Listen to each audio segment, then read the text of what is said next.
आज की कहानी दवाई की शीशी। राजस्थान में भगवान श्री कृष्ण के एक दयालु भक्त थे। नाम था रमेश चंद्र। उनकी दवाइयों की दुकान थी। उनकी दुकान में भगवान श्री कृष्ण की एक छोटी सी तस्वीर एक कोने में लगी थी। वे जब दुकान खोलते, साफ सफाई के उपरांत हाथ धोकर नित्य भगवान की तस्वीर को साफ करते और बड़ी श्रद्धा से धूप इत्यादि दिखाते। उनका एक पुत्र भी था राकेश, जो अपनी पढ़ाई पूरी करके उनके ही साथ दुकान पर बैठा करता था। वह भी अपने पिता को ये सब करते हुए देखा करता और चूंकि वह नए जमाने का पढ़ा लिखा नव युवक था, लिहाजा अपने पिता को समझाता कि भगवान वगैरह कुछ नहीं होते, सब मन का वहम है। शास्त्र कहते हैं कि सूर्य अपने रथ पर ब्रह्मांड का चक्कर लगाता है, जबकि विज्ञान ने सिद्ध कर दिया कि पृथ्वी सूर्य का चक्कर लगाती है। इस तरह से रोज विज्ञान के नए नए उदाहरण देता, ये बताने के लिए कि ईश्वर नहीं है। पिता उसको स्नेह भरी दृष्टि से देखते और मुस्कुरा कर रह जाते। वे इस विषय पर तर्क वितर्क नहीं करना चाहते थे। समय बीतता गया, पिता बूढ़े हो गए थे। शायद वे जान गए थे कि अब उनका अंत समय निकट ही आ गया है। अतः एक दिन अपने बेटे से कहा, बेटा तुम ईश्वर को मानो या मत मानो, मेरे लिए यही बहुत है कि तुम एक मेहनती, दयालु और सच्चे इंसान हो। परंतु क्या तुम मेरा एक कहना मानोगे? बेटे ने कहा, कहिए ना पिताजी, जरूर मानूंगा। पिता ने कहा, बेटा मेरे जाने के बाद एक तो तुम दुकान में रोज भगवान की इस तस्वीर को साफ करना, और दूसरा यदि कभी किसी परेशानी में फंस जाओ तो हाथ जोड़कर श्री कृष्ण से अपनी समस्या कह देना।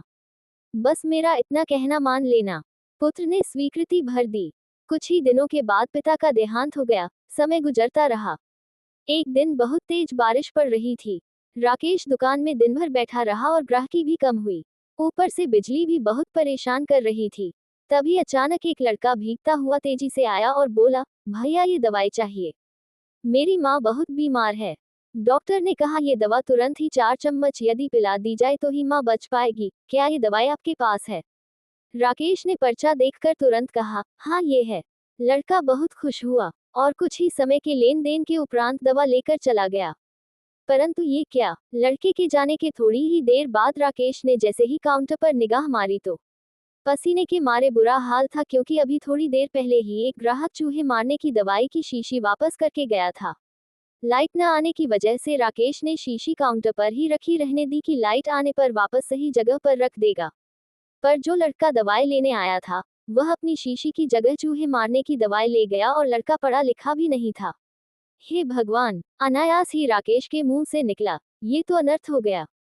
तभी उसे अपने पिता की बात याद आई और वह तुरंत हाथ जोड़कर भगवान कृष्ण की तस्वीर के आगे दुखी मन से प्रार्थना करने लगा कि हे प्रभु, पिताजी हमेशा कहते थे कि आप है, यदि आप सचमुच है तो आज ये अनहोनी होने से बचा लो। एक माँ को उसके बेटे द्वारा जहर मत पीने दो, प्रभु मत पीने दो। भैया, तभी पीछे से आवाज आई, भैया कीचड़ की वजह से मैं फिसल गया, दवा की शीशी भी फूट गई, कृपया आप एक दूसरी शीशी दे दीजिए। भगवान की मनमोहक मुस्कान से भरी तस्वीर को देखकर राकेश की आंखों से झरझर आंसू बह निकले।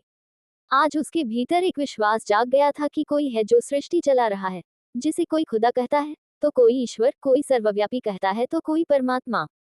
प्रेम और भक्ति से भरे हृदय से की गई प्रार्थना कभी अनसुनी नहीं जाती।